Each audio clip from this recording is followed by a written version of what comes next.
Namaste,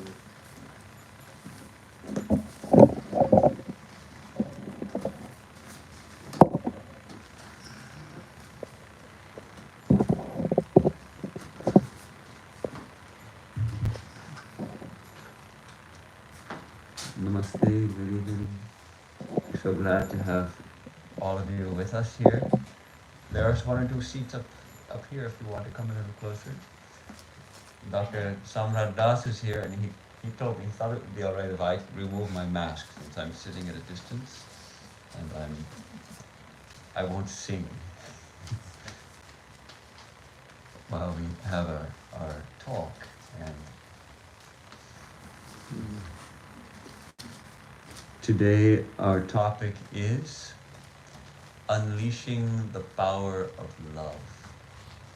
So love is a difficult topic to speak about. We all feel that we know what love is, but if we're going to define it, that will be difficult. How do we define love? And what is that power of love? Swami Vivekananda speaks about the power of love. Believe in the omnipotent power of love, he says. Well, what is that power? And how do we cultivate it? And how do we understand it? So I'd like to talk a little bit about that. And I'd like to start with a little incident that took place in Sri Ramakrishna's room at Dakshineshwar, the Kali temple at Dakshineshwar. He had his room there. And as you know, it is a very simple room. There were 2 cots there, and that's about it. There was a water pot in the corner, and sometimes mats would be spread on the floor for devotees to sit. And he would talk with the devotees and lift them up and inspire them, and there would be singing and sometimes even dancing. And so groups of devotees would come. Now, one day, this was on Sunday, September 14, 1884, a group of devotees from a place called Nagar came to Dakshineshwar to see Sri Ramakrishna. And they came into his room and sat down. And among them was one who has been immortalized in the Gospel of Sri Ramakrishna as the sadhaka from Konagar, the sadhaka of Konagar. He was, by his dress and the markings on his forehead and everything, one could see that he was a spiritual seeker. But one could also see that he had a pretty big ego about it. He thought he was something special. I am a sadhaka, so he would sit very straight and quote scriptures. And as we read about him in the Gospel, we feel a little irritated. Like, this guy, he thinks he's coming to see Ramakrishna, and yet he thinks he's such a hot shot, a real spiritual guy, right? So we roll our eyes a little bit about this guy. And so in the course of their discussion, he shows his kind of contrary nature. And he asks Sri Ramakrishna a question. He says, "Sir," he's sitting very straight, his chin up. "Sir, what is the way?"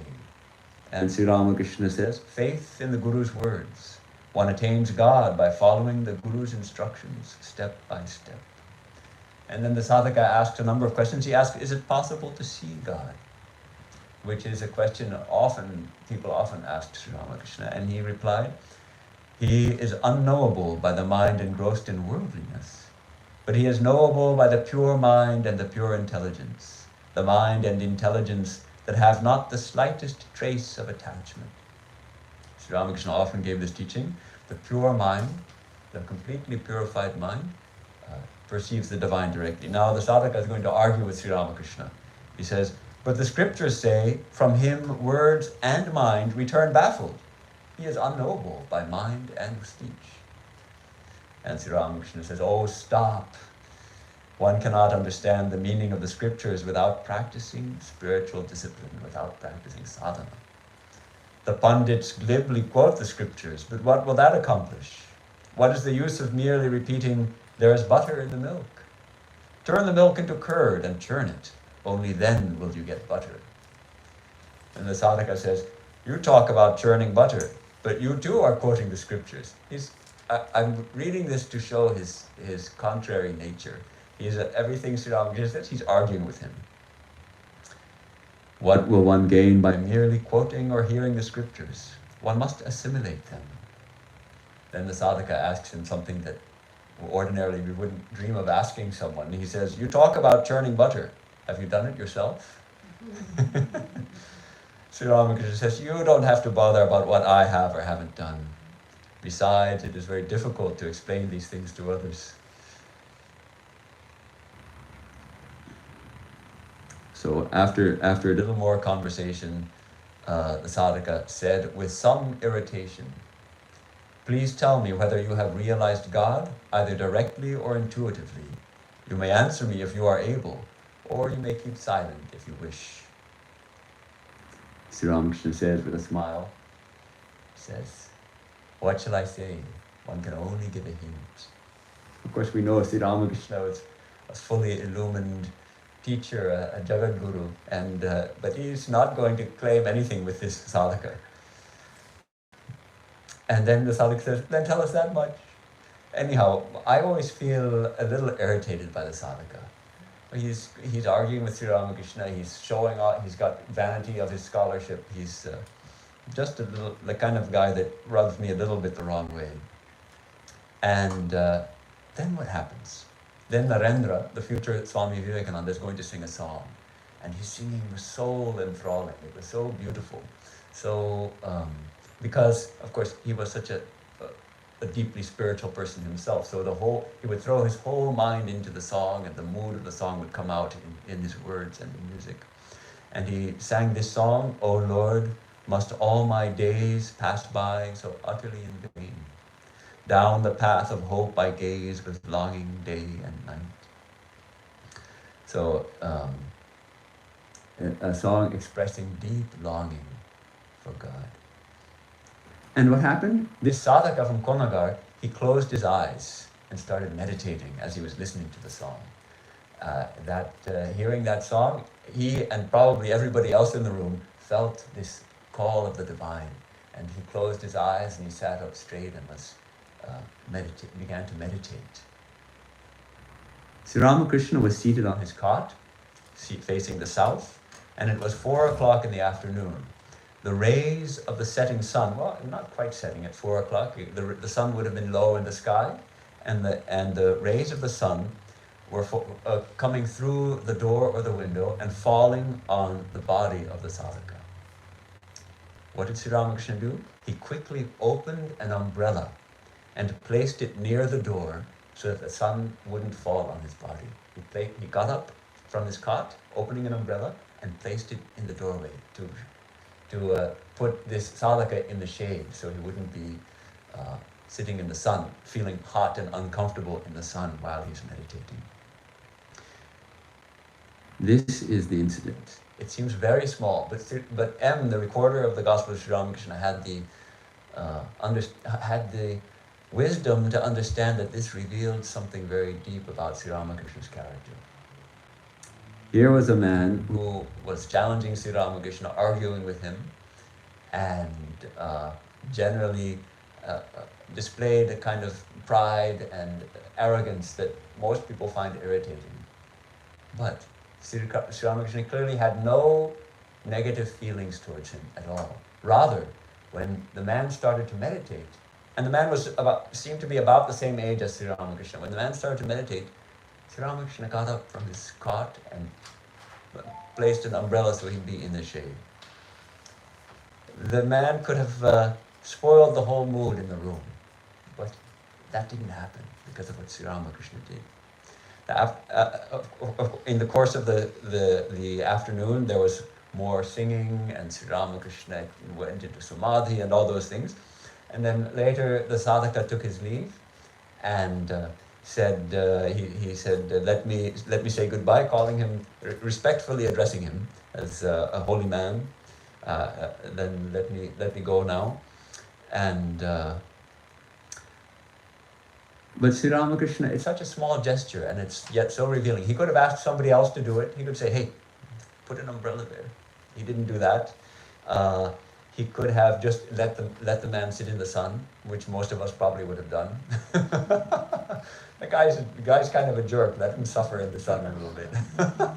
No, Sri Ramakrishna knew that meditating in his presence would be a tremendous blessing for the sadhaka.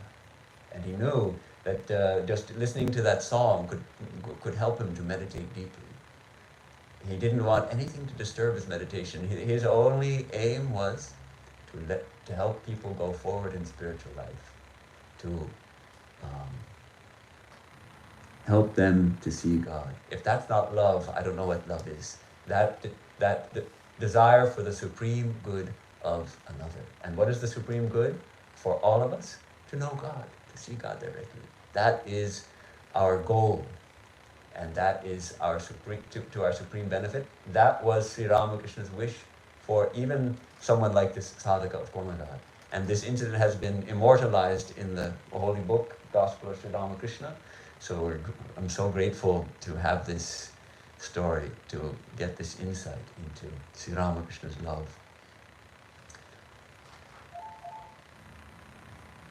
Love was really the whole way of his life. And his disciples remarked on something interesting. They would say later about him, we thought our parents loved us until we came to Sri Ramakrishna and sat in his presence, and we found that Sri Ramakrishna's love was greater, for us, was greater than our own parents' love.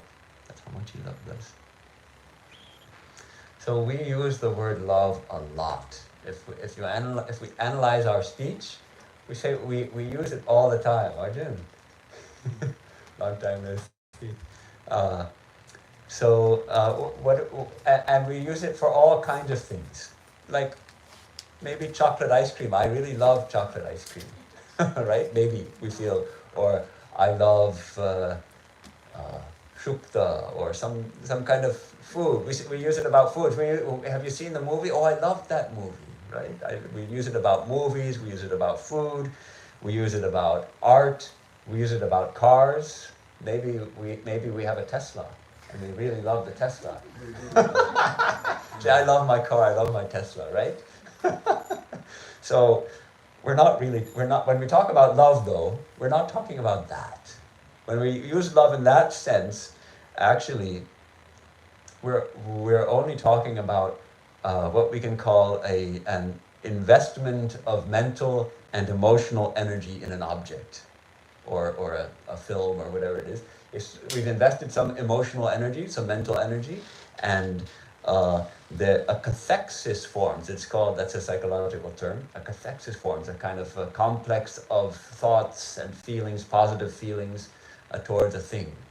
But that's not what we mean by love, of course. Although, oftentimes, we may love a person like that, which has nothing to do with the well-being of the person. It has to do with our pleasure, our liking, our enjoyment. So real love is not a feeling, exactly, and it's not an attachment. It's this readiness to help, readiness to push another towards God. I really like the psychologist M. Scott Peck's definition of love. Perhaps some of you have heard of his most famous book is A Road Less Traveled, and he wrote a few other books, but it's a remarkable insight he had, at least from the psychological and quasi-spiritual level, and then we'll come to Swami Vivekananda's definition of love later. But M. Scott Peck defines love thus: the will to extend one's self for the purpose of nurturing one's own or another's spiritual growth. A very nice definition. The will to extend oneself for the purpose of nurturing one's own or another's spiritual growth. Love, and then he says, love is as love does. So it's not a feeling, though oftentimes we associate love with a feeling. But he says, love is as love does. Love is an act of will, both an intention and an action. And he says, will implies a choice. We choose to love. We do not have to love, we choose to love. So it's a very insightful, he makes a great insight into what is true love, a wonderful definition. And yet in this culture, we're obsessed with love. If you look at the television and movies, it's obsessed with, especially, romantic love and the sex that goes with it. And judging by the one or two snippets of Indian films that I've seen, Indian films are no different from American films. Obsessed with love and the sex that goes with it. All right. Music, film, and television advertising. It's actually a great tragedy because there's so much talk of love and so little real practice of it. It's even the myths, like the fairy tales that we, at least that I grew up reading, about Prince Charming, and the princess, and Prince Charming has to rescue the princess, and what happens after that? Happily ever after. Okay, all of us who have gotten married know that doesn't work that way. Happily ever after is a myth. It's not reality. It's a fantasy, a childhood fantasy. And yet, the tragedy is that we still carry that fantasy somewhere within us. And we expect somewhere, somehow, that that's what a marriage should be, that that's what love should bring us, happiness ever after. Whereas we know, as students of Vedanta, we know that the only happiness ever after is the true joy that comes from knowing the divine. And that a happiness based in this world, even based on a love relationship, is not one that's going to last.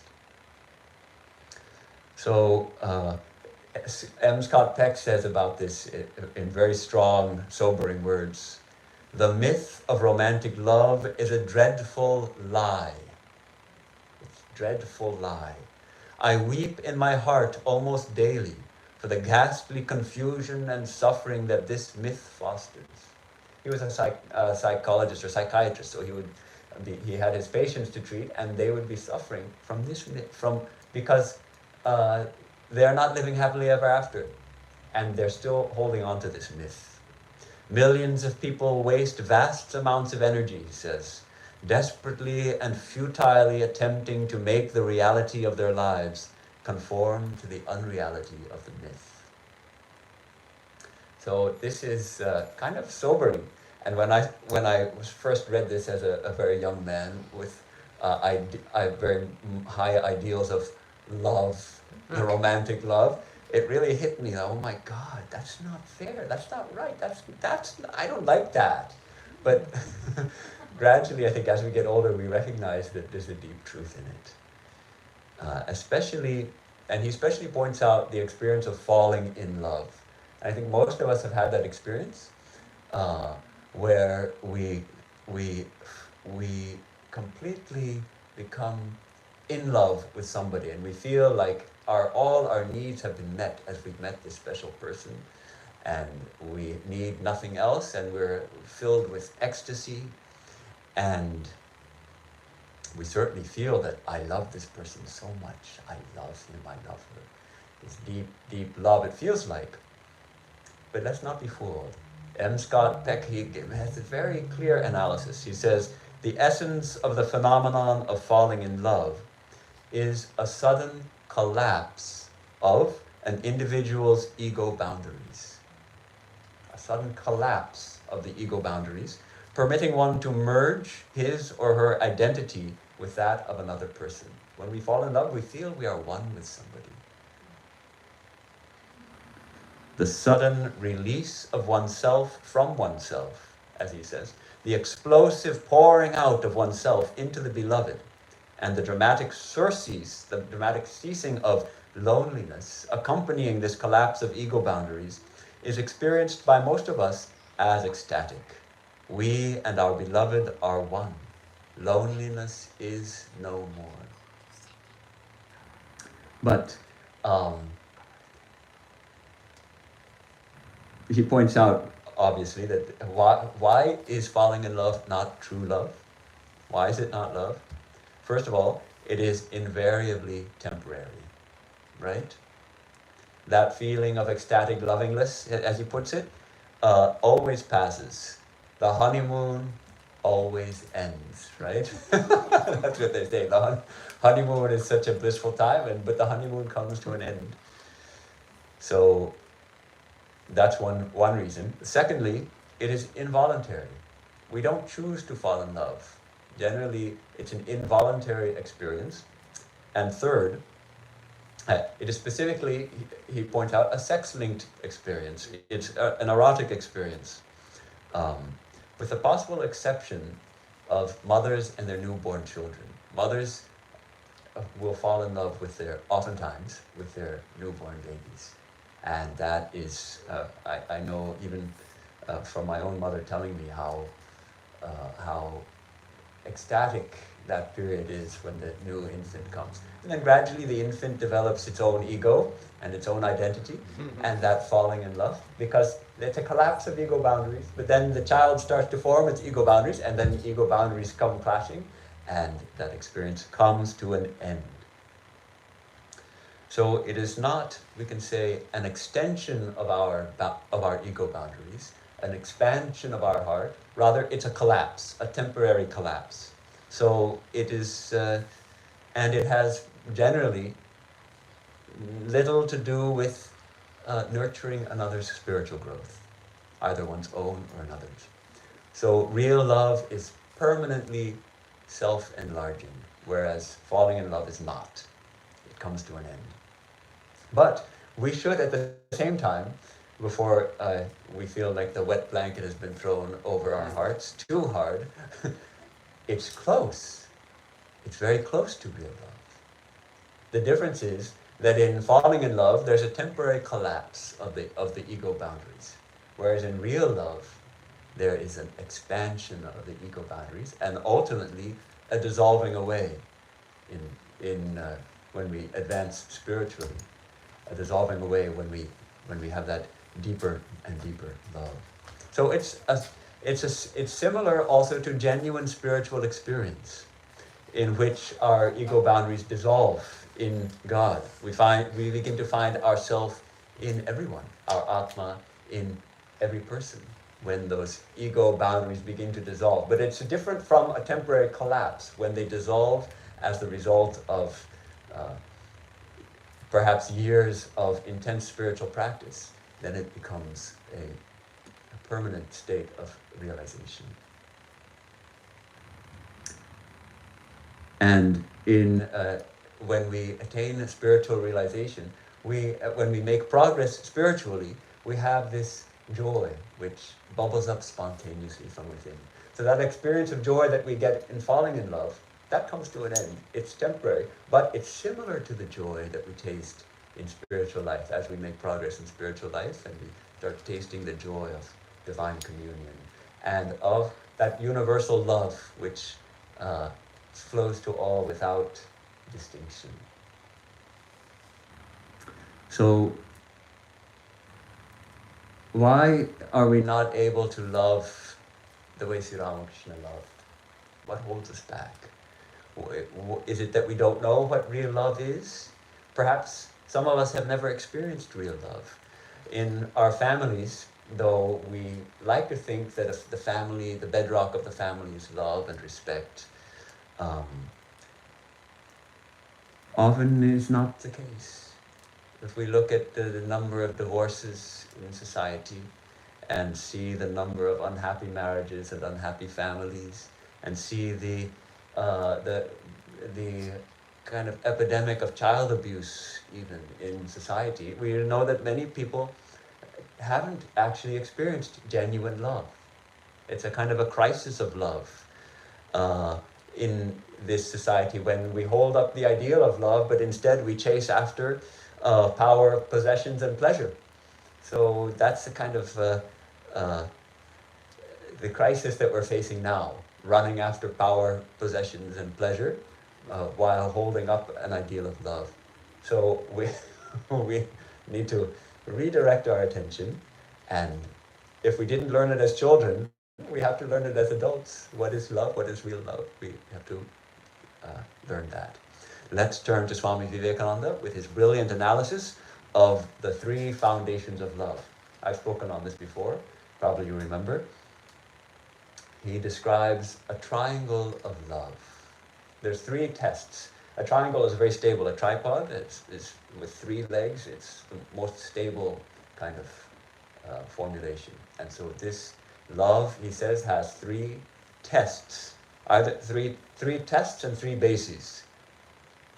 And they are, in brief, love knows no bargaining, love knows no fear, and love knows no rival, or love is the highest ideal. So we can look at these and test, does our love meet these criteria? And see how far we're coming. So I'll read a few choice quotes from Swami Vivekananda, somewhat humorous and also sobering. He says, the world is full of the talk of love, but it is hard to love.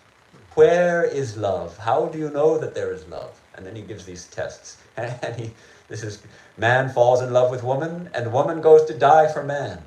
The chances are that in 5 minutes, John kicks Jane and Jane kicks John. This is a materialism and no love at all. If John could really love Jane, he would be perfect that moment. Interesting. If we could really love someone, we've attained perfection. Here he places this before us, that even in loving another person, in loving our spouse or our children, if we could really love them with true love, we've attained perfection. That's all we need. If you can love your wife, you have all the religion in the world.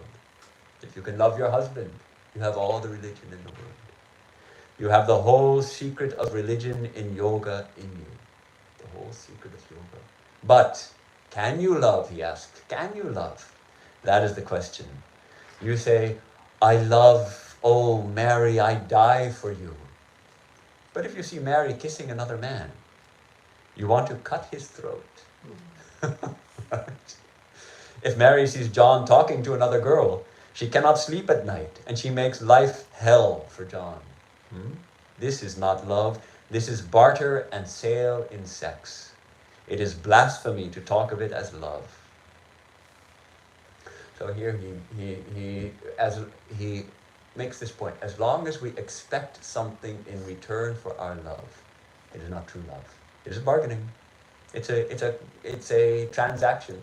I give you love, and you give me love. That's a deal. We can make a deal. I'll give you a little more love, you give me a little more love. Right? I love you, but take out the trash. All right?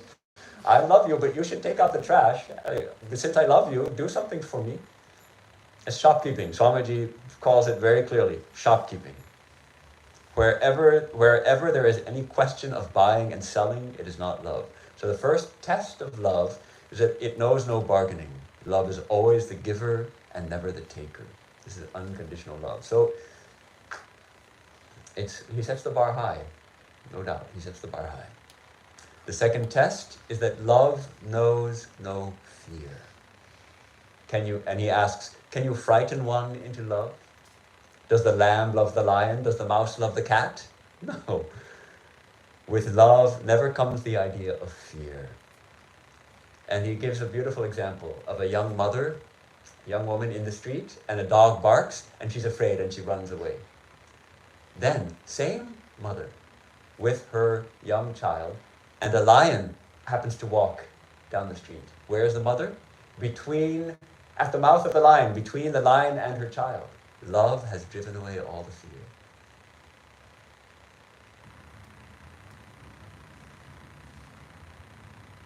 There's a beautiful line also in the Bible, one of the Gospels of the Gospel of John.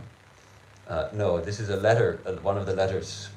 There is no fear in love, but perfect love casts out fear.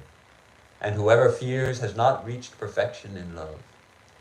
This idea that not only is there no fear in love, but that true love actually drives out fear. If we truly can love, then what's there to be afraid of? Another quote from Swamiji. Fear comes from the selfish idea of cutting oneself off from the universe. The smaller and the more selfish I make myself, the more is my fear. The more we feel separate from others, the more we'll be afraid. If I feel I am connected to all of you, why should I be afraid of you? You're a part of me in the Vedantic standpoint. If I feel you're separate from me, you might hurt me. I'm separate from you and you can hurt me and I have to defend myself. And this is fear from separation. So he says, and in our selfish life, there's so much fear. The more money we amass, the more afraid we become that we might lose it. The more we are attached to our family, not with real love, but with the selfish love, the more afraid we'll be that they may die or they may leave us for somebody else. If a person thinks he is a little nothing, fear will surely come upon him. The less you think of yourself as an insignificant person, the less fear there will be. So long as there is the least spark of fear in you, there can be no love there. Love and fear are incompatible. This is words of Swami Vivekananda. So this is the second test. And I think it's often fear that dams up our love, that prevents us from loving. It's actually fear that prevents us from unleashing the power of our love. Fear of rejection, fear of hurt, fear of loss. Swami Vivekananda was betrayed by a few of his... He had some very loyal disciples, but he also had several who turned against him. And one of the tragic ones was this E.T. Sturdy in England, an Englishman who had a great love for India and spiritual practice, sadhana, and he met a number of Sri Ramakrishna's disciples, and he hosted Swami Vivekananda in his own home in England, and he did a lot of work for Vedanta, but somehow his mind got turned against Swami Vivekananda. Swamiji was a Paramahamsa. He was fully established in the spirit, and he liked to smoke cigars. Now we might think, oh, a spiritual person, why should a spiritual person smoke cigars? For Swamiji, it was like one little relaxation in the relentless work he had of uplifting of really changing the whole thought current of the West. A tremendous work. And he liked a little relaxation, to smoke a cigar. And this was too much for Sturdy. He couldn't accept it. So anyhow, Sturdy turned against Swamiji, and we can imagine that Swamiji would have felt hurt. He would have felt hurt. But did he stop loving Sturdy? Not at all. Listen to this powerful letter, where finally he wrote several conciliatory letters. Finally he wrote a very hard, scolding letter to Sturdy. But at the end of this letter, that India still lives, Sturdy, India of undying love, of everlasting faithfulness, the unchangeable, not only in manners and customs, but also in love, in faith, in friendship. And I, the least of that India's children, love you, Sturdy, with Indian love, and would any day give up 1,000 bodies to help you out of this delusion. So that's Vivekananda's love. Once given, never retracted. He will love Sturdy, the wayward disciple, until the end of his life, and until the end of time. Now there's a third test. The third triangle of love, the third test, is still higher, says Swamiji, still higher test. Love is always the highest ideal. When one has passed through the first two stages, when one has thrown off all shopkeeping and cast off all fear, then one begins to realize that love is always the highest ideal. And he puts it another way. He puts it in this way. The third angle of the love triangle is that love knows no rival. It's not that the true love knows no rival. There are nothing competing for my love. I love you, but I also love you. Well, that's not true love. How is that possible? The only way that's possible is when love is directed to the divine. Love goes to God. True love never comes until the object of our love becomes to us our highest ideal. To every human being, the highest ideal is God. So is this kind of love possible between human beings? Can we love each other with that one love that goes to God? I think it comes as we begin to see the divine in ourselves and in others, and not before. Before that, it is very difficult.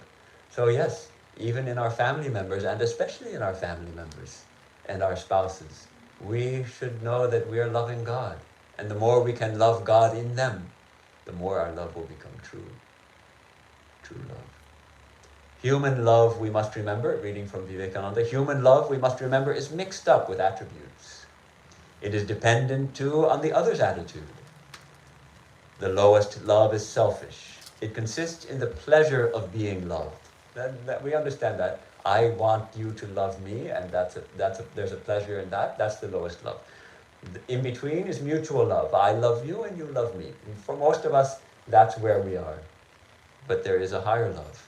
This also ceases mutually, Swamiji points out. True love is all giving. It is almost impossible to love a human being like this. But it is possible so to love God.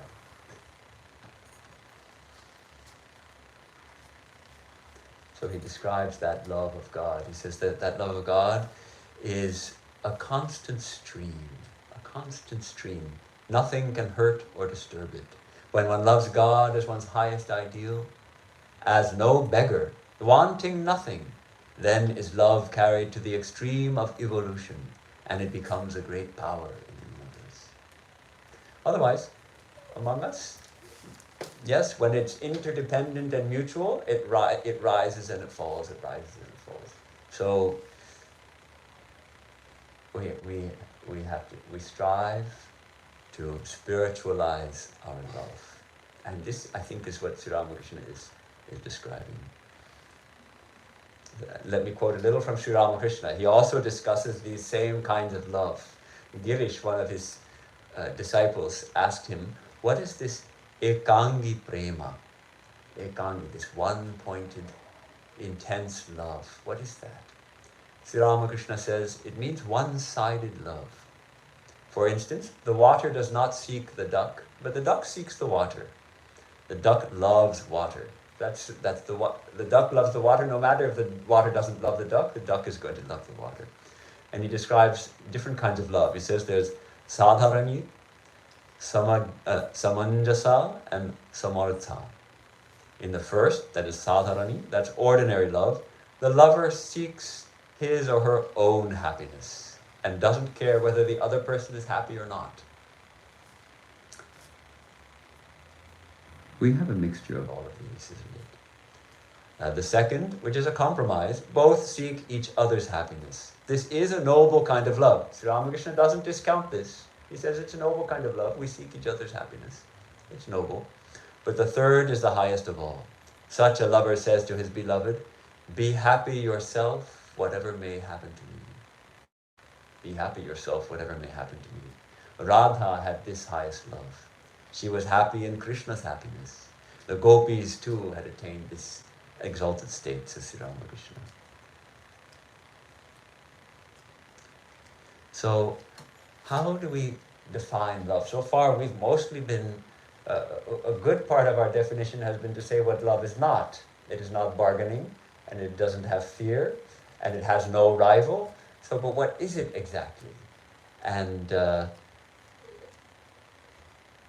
it's an ineffable something that it's very hard to put our finger exactly on what it is. Is that because perhaps it is an expression of God, an expression of the divine, an expression of unity? I love Swami Vivekananda's definition, the feeling of oneness that is love, a feeling of oneness. If we take the Vedantic standpoint from the standpoint of Advaita, of non-dualism, there are not two. There is only the one without a second. Well, we are experiencing duality.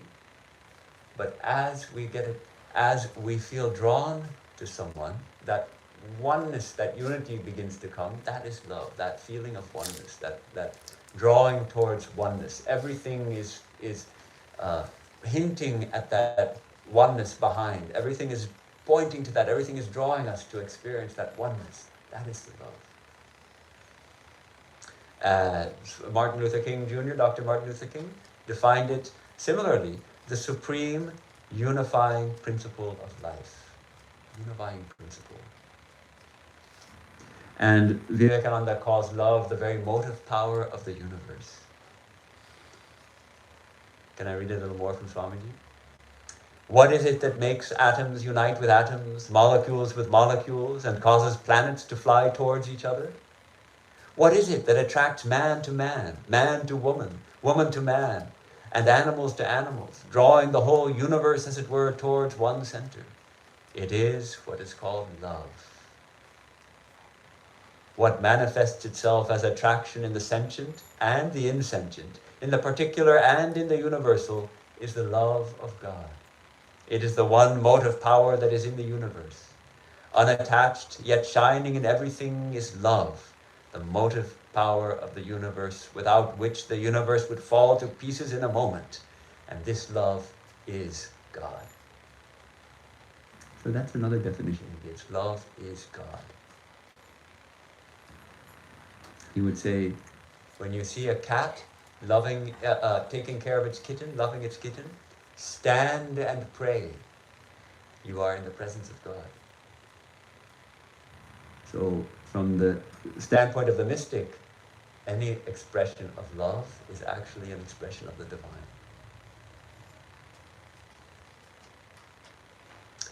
And Vivekananda also talks about a certain madness. When we taste true love, we become mad and intoxicated. True lovers of God, says Vivekananda, true lovers of God want to become mad, inebriated with the love of God, to become God-intoxicated men and women. They want to drink of the cup of love which has been prepared by the saints and sages of every religion, who have poured their heart's blood into it, and in which have been concentrated all the hopes of those who have loved God without seeking reward, who want love for itself only. The reward of love is love, and what a reward it is. It is the only thing that takes off all sorrows, the only cup by the drinking of which this disease of the world vanishes. Man becomes divinely mad and forgets that he is man.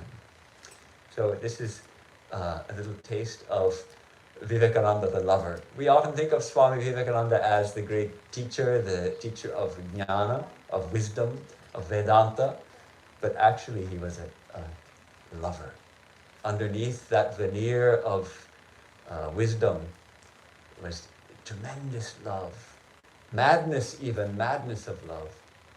And this, the amazing thing about this love, as he puts it, the reward of love is love. We don't get, it's not that we get anything else. The love itself is both the means and the end. We're talking now of bhakti, of love of God. It's not that we want something from God. If we taste that love, it makes us mad, and it makes us completely fulfilled and takes away all taste for the world, for anything else. And love alone matters. If we can just love God, that's enough. So that's the uniqueness of Bhakti Yoga, that love is both the means and the goal. The goal is to love God. And how do we do it? By trying to love God, by practicing. And at first it's through disciplines like prayer and meditation and japa and chanting the names and visiting temples and gathering with devotees. And gradually it starts to blossom in our hearts, and it starts to take over our lives, and we become mad with love. And not that then we don't worry about what anybody thinks. We are only going to love God and never mind what anybody says. So God is love, according to not only Vivekananda, all the saints, all the great lovers of God say that yes, love is God and God is love. So if we can turn our love towards God, our love which we have for so many things and people and all of that, can we turn it towards the divine? We can plug in to the source of love, that infinite source of love.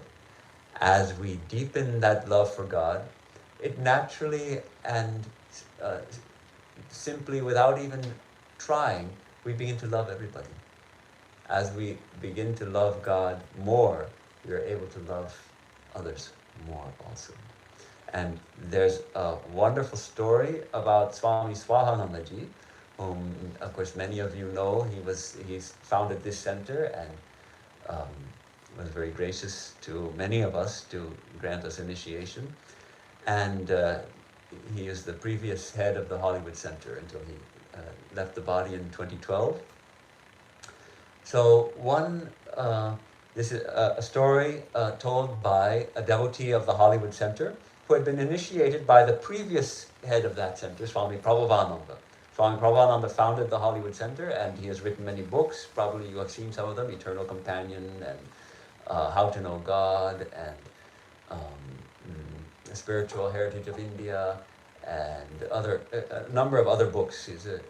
His translation with Christopher Isherwood of Bhagavad Gita is very well, highly regarded and still in print, and has hundreds of thousands of copies printed.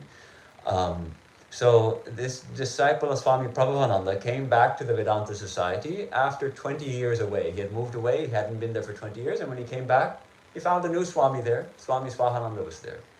So he relates that he had a dream of Swami Swahananda, in which Swami Swahananda approached me, he says. He approached me and gave me a huge, affectionate bear hug. Unusual dream. That's why the Swami came to him in his dream and embraced him. Well, for a few days, I debated whether to tell him about the dream. One day, as he was taking his walk, I saw my chance. I fell into step beside him and told him about the dream. He immediately stopped in the middle of Vedanta Terrace, put his arms around me, and held me, giving me exactly the same hug he'd given me in the dream. Then, without my asking him anything, he said, "Love is for Thakur, but everybody gets some."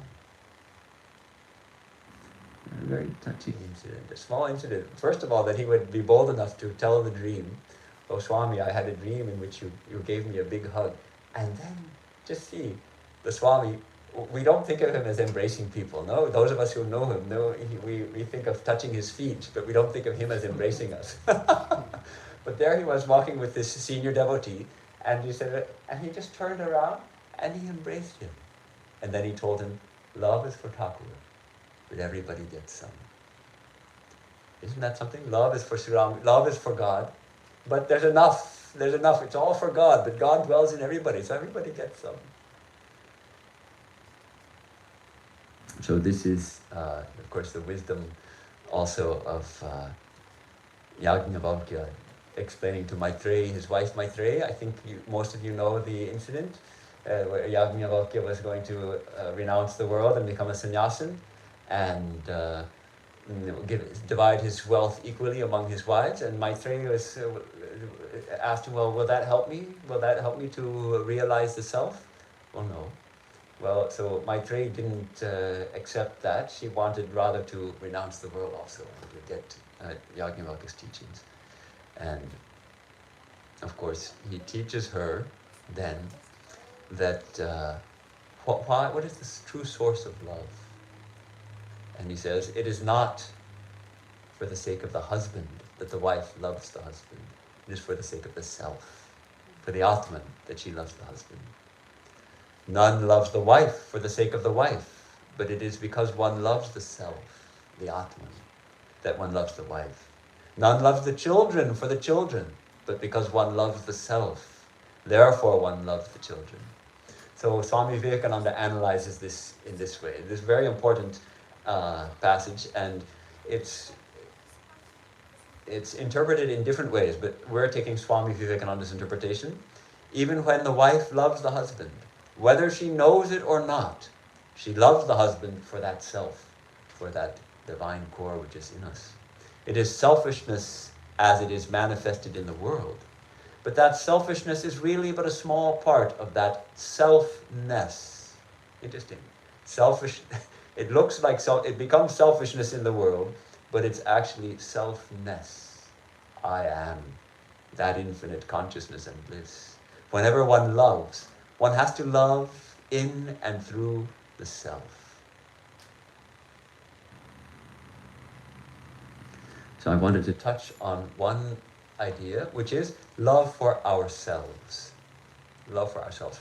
It seems kind of strange. Why should I love myself? I love someone else, but um, it is said that without love for ourselves, we cannot love others. I'm not sure and if this is entirely true, how true this is, but I think to a certain extent it is true. And love for ourselves. Why should we love ourselves? Well, if we don't love ourselves, if we hate ourselves, then there's hatred. We cannot be perfect in love as long as there is some hatred, even if it's for ourselves. Sometimes we think wrongly, and this may be more in Western religions like Christianity, which emphasizes sin and thinking that we are sinners, and so we should hate ourselves because we're sinners, only redeemed by the love of Jesus. But Vedanta takes a completely opposite point of view, that our true nature is love. Our true nature is divine. So of course, love, when we have love, it should extend to this also, this body and mind and personality also needs love. And the love that we have for God, it spills over to this and to everybody. Yes, and it's very healing and very powerful. And if we have hatred for this, we'll be miserable. We'll be miserable in life. So it's actually very important.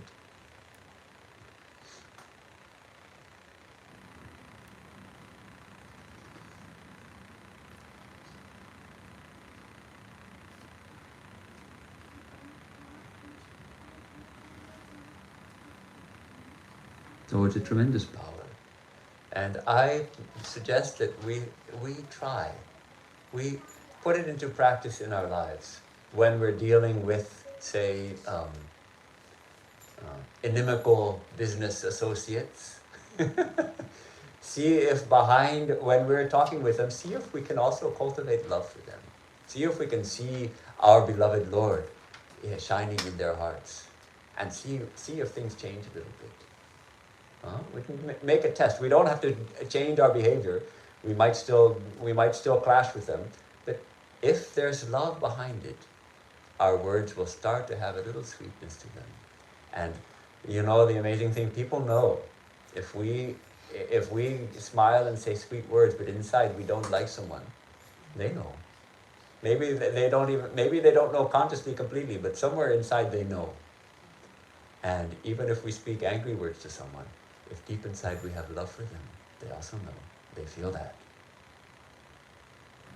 So this love, Swami Vivekananda used to say, the power of love is omnipotent. Love never fails. Today or tomorrow or ages after, truth will conquer. Love shall win the victory. Believe in the omnipotent power of love, he says. Have you love? You are omnipotent. Are you perfectly unselfish? If so, you are irresistible. So, what kind of omnipotence is that? What kind of power does that? Well, how do we unleash that power? What will it give us?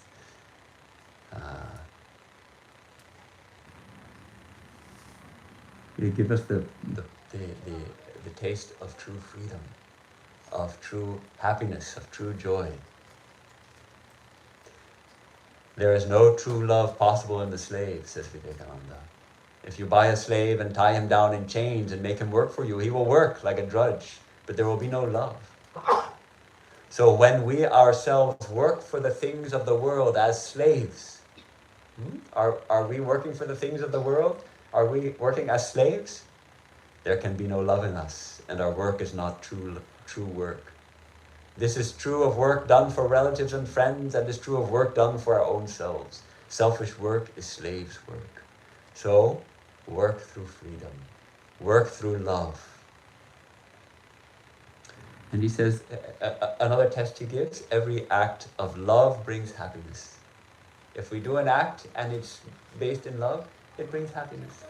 If we do something and it brings misery, then it wasn't true love. There wasn't real love behind it. There's no painful reaction, he says. I love this question he asks us. He says, it is unswerving love and perfect unselfishness that conquer everything. We Vedantists, in every difficulty, ought to ask the subjective question, why do I see that? Why can I not conquer this with love? So we can ask ourselves this question. Next time we're facing some difficulty, we can say, why do I see that? Why do I see that person as such a jerk? Why can I not conquer this situation with love? We can ask ourselves this question. So today we talked about the triangle of love, Swami Vivekananda's triangle of love. That true love knows no bargaining, it knows no fear, and it knows no rival. And how usually what we think of as love is not true love, it's just a contract. We talked about we embraced M. Scott Peck's wet blanket about the experience of falling in love, and that it's not love at all. Though it's close to real love, it's close to spiritual love, but it's actually not. It's a temporary dissolving of ego boundaries. So it's good to be clear about what it is. And we talked about the power of love. And we talked about the madness of love. I'd like to close by reading an excerpt from Swami Vivekananda's letter expressing this madness of love, which is one of my favorites. And he's writing it to Francis Leggett, who he called in this letter, Dear Frankincense. Francis Leggett owned Ridgely Manor, and Swami Vivekananda stayed there, of course. That's up in New York. And so he writes here, Dear Frankincense, at 20 years of age, I was the most unsympathetic, uncompromising fanatic. I would not walk on the footpath on the theatre side of the streets in Calcutta. Theatres were considered unholy. At 33, I can live in the same house with prostitutes and never would think of saying a word of reproach to them. Is it degenerate? Or is it that I am broadening out into the universal love, which is the Lord himself? Again, I have heard that if one does not see the evil around him, he cannot do good work. He lapses into a sort of fatalism. I do not see that. On the other hand, my power of work is immensely increasing and becoming immensely effective. Some days I get into a sort of ecstasy. I feel that I must bless everyone, everything, love and embrace everything. And I do see that evil is a delusion.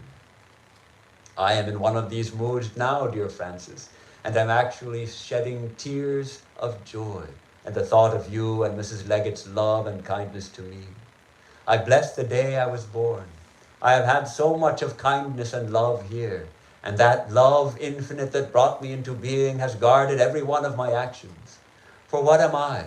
What was I ever? But a tool in his hands, for whose service I have given up everything, my beloved ones, my joys, my life. He is my playful darling. I am his playfellow. There is neither rhyme nor reason in the universe. That reason binds him. He is the playful one, is playing these tears and laughters over all parts of the play. I have learnt a thing or two. Beyond reasoning, and beyond reason and learning and talking is the feeling, the love, the beloved. I, Sake, fill up the cup and we will be mad. Yours ever in madness, Vivekananda.